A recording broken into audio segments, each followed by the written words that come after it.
வணக்கம். நியூஸ் 18 தமிழ்நாடு செய்திகளுக்காக நான் ஸ்ரீராம். முதலில் இந்த நேரத்திற்கான தலைப்புச் செய்திகளை பார்க்கலாம். மதுரையில் முதலமைச்சர் மு.க.ஸ்டாலின் முன்னிலையில் நாளை முதலீட்டாளர் மாநாடு. 36,660 கோடி ரூபாய் அளவில் ஒப்பந்தங்கள் கையெழுத்து. 56,766 பேருக்கு வேலைவாய்ப்பு கிடைக்கும் என அறிவிப்பு. இண்டிகோ விமானங்கள் ரத்தால் 2வது நாளாக விமான கட்டணங்கள் பல மடங்கு உயர்வு. சென்னையில் இருந்து கோவைக்கு 71,000, திருச்சிக்கு 26,000, பெங்களூருவுக்கு 59,000 ரூபாய் கட்டணம் வசூல்.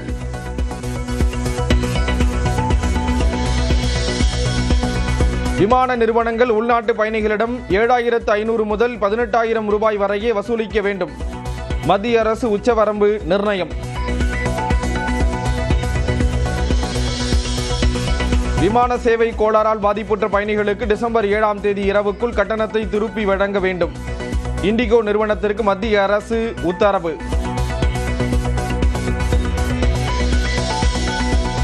முன்பதிவு செய்த கட்டணத்தை திரும்ப தர கோரி சென்னை விமான நிலையத்தில் குவிந்த பயணிகள்.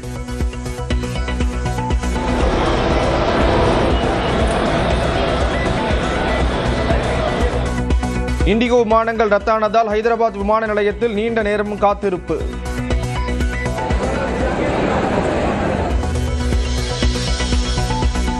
தமிழக வெற்றிக் கழகத்தின் பரப்புரை செயலாளராக நாஞ்சில் சம்பத் நியமனம்.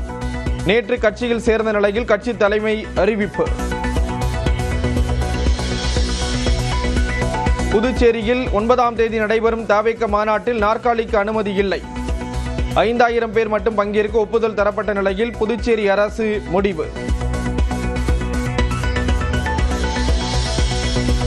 தேர்தல் ஆணையத்தில் போலி ஆவணம் கொடுத்ததாக அன்புமணி ராமதாஸ் மீது புகார். டெல்லி நாடாளுமன்ற ஸ்ட்ரீட் காவல் நிலையத்தில் புகார் அளித்த ராமதாஸ் ஆதரவாளர் ஜி.கே. மணி. டெல்லி காவல் நிலையத்தில் அளித்த புகாரை திரும்ப பெறாவிட்டால் ஜி.கே. மணி மீது அவதூறு வழக்கு. பாமக வழக்கறிஞர் பாலு பேட்டி.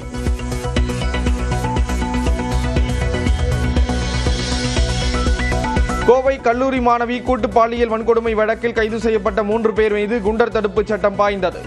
மாநகர காவல்துறை நடவடிக்கை. வார விடுமுறையில் சொந்த ஊர் சென்று சென்னை திரும்புவோர் வசதிக்காக நாளை சிறப்பு ரயில்கள் இயக்கம். நாகர்கோவில், திருவனந்தபுரம் வடக்கு மற்றும் கோவையிலிருந்து இயக்கப்படுவதாக அறிவிப்பு.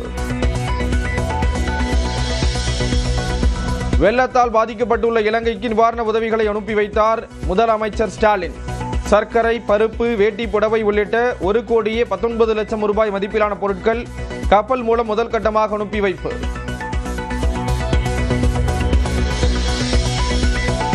அயோத்தி போல தமிழ்நாடு மாறுவதில் என்ன தவறு என தமிழ்நாடு பாஜக தலைவர் நயினார் நாகேந்திரன் கேள்வி. தீபத்தூணில் தீபம் ஏற்றுவதற்கு தர்கா தொடர்புடையவர்களோ இஸ்லாமியர்களோ எதிர்ப்பு தெரிவிக்கவில்லை என்றும் கருத்து.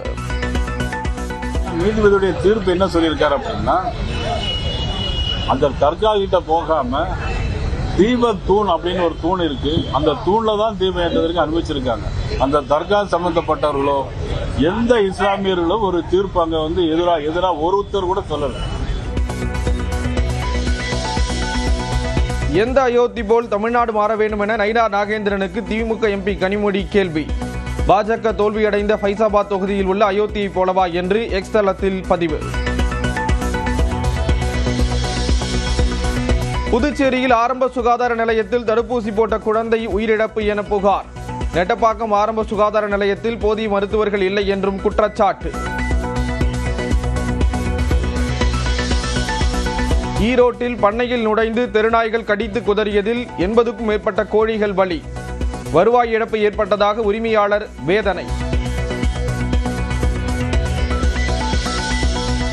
கும்பகோணத்தில் 11ஆம் வகுப்பு மாணவர்களால் தாக்கப்பட்ட 12ஆம் வகுப்பு மாணவர் உயிரிழப்பு. அரசு மருத்துவமனையில் சிகிச்சை பலனின்றி உயிரிழந்த சோகம். கேரள மாநிலம் கொல்லம் அருகே திடீரென்று உருக்குலைந்த அணுகு சாலை. சிசிடிவி காட்சி வெளியானது.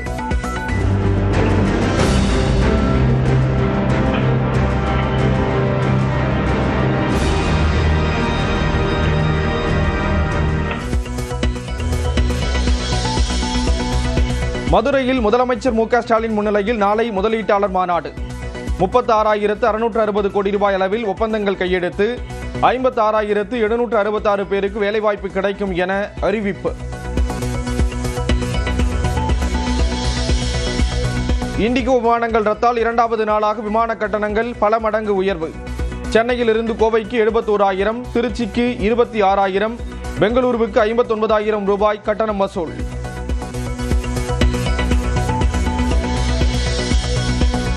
விமான நிறுவனங்கள் உள்நாட்டு பயணிகளிடம் 7,500 முதல் 18,000 ரூபாய் வரையே வசூலிக்க வேண்டும்.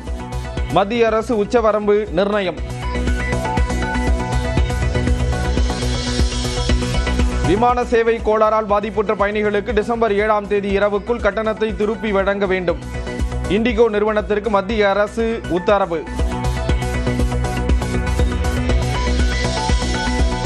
முன்பதிவு செய்த கட்டணத்தை திரும்ப தர கோரி சென்னை விமான நிலையத்தில் குவிந்த பயணிகள்.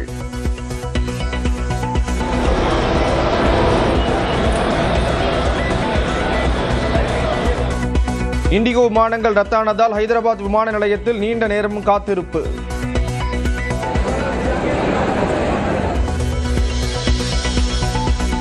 தமிழக வெற்றிக் கழகத்தின் பரப்புரை செயலாளராக நாஞ்சில் சம்பத் நியமனம். நேற்று கட்சியில் சேர்ந்த நிலையில் கட்சி தலைமை அறிவிப்பு.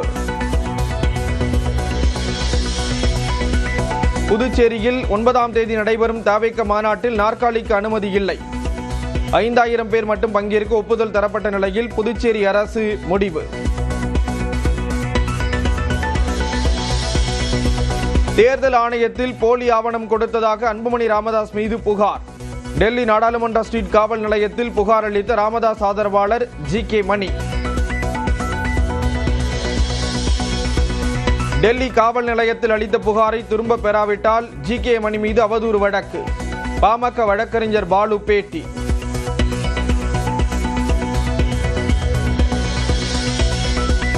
கோவை கல்லூரி மாணவி கூட்டு பாலியல் வன்கொடுமை வழக்கில் கைது செய்யப்பட்ட 3 பேர் மீது குண்டர் தடுப்பு சட்டம் பாய்ந்தது. மாநகர காவல்துறை நடவடிக்கை.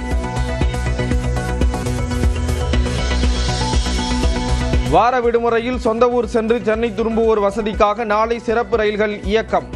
நாகர்கோவில், திருவனந்தபுரம் வடக்கு மற்றும் கோவையிலிருந்து இயக்கப்படுவதாக அறிவிப்பு. வெள்ளத்தால் பாதிக்கப்பட்டுள்ள இலங்கைக்கு நிவாரண உதவிகளை அனுப்பி வைத்தார் முதலமைச்சர் ஸ்டாலின்.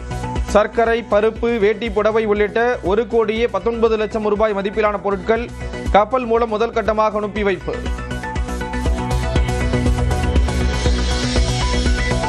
அயோத்தி போல தமிழ்நாடு மாறுவதில் என்ன தவறு என தமிழ்நாடு பாஜக தலைவர் நயினார் நாகேந்திரன் கேள்வி. தீபத்தூணில் தீபம் ஏற்றுவதற்கு தர்கா தொடர்புடையவர்களோ இஸ்லாமியர்களோ எதிர்ப்பு தெரிவிக்கவில்லை என்றும் கருத்து. நீதிபதியுடைய தீர்ப்பு என்ன சொல்லியிருக்காரு அப்படின்னா, அந்த தர்கா கிட்ட போகாம தீபத்தூண் அப்படின்னு ஒரு தூண் இருக்கு, அந்த தூண்ல தான் தீபம் ஏற்றுவதற்கு அனுமதிச்சிருக்காங்க. அந்த தர்கா சம்பந்தப்பட்டவர்களோ எந்த இஸ்லாமியர்களோ ஒரு தீர்ப்பு அங்க எதிரா ஒருத்தர் கூட சொல்லல. எந்த அயோத்தி போல் தமிழ்நாடு மாற வேண்டும் என நயினார் நாகேந்திரனுக்கு திமுக எம்பி கனிமொழி கேள்வி. பாஜக தோல்வியடைந்த ஃபைசாபாத் தொகுதியில் உள்ள அயோத்தியை போலவா என்று எக்ஸ் தளத்தில் பதிவு. புதுச்சேரியில் ஆரம்ப சுகாதார நிலையத்தில் தடுப்பூசி போட்ட குழந்தை உயிரிழப்பு என புகார். நெட்டப்பாக்கம் ஆரம்ப சுகாதார நிலையத்தில் போதிய மருத்துவர்கள் இல்லை என்றும் குற்றச்சாட்டு. ஈரோட்டில் பண்ணையில் நுழைந்து தெருநாய்கள் கடித்து குதறியதில் 80க்கும் மேற்பட்ட கோழிகள் பலி. வருவாய் இழப்பு ஏற்பட்டதாக உரிமையாளர் வேதனை. கும்பகோணத்தில் 11ஆம் வகுப்பு மாணவர்களால் தாக்கப்பட்ட 12ஆம் வகுப்பு மாணவர் உயிரிழப்பு. அரசு மருத்துவமனையில் சிகிச்சை பலனின்றி உயிரிழந்த சோகம். கேரள மாநிலம் கொல்லம் அருகே திடீரென்று உருக்குலைந்த அணுகு சாலை. சிசிடிவி காட்சி வெளியானது.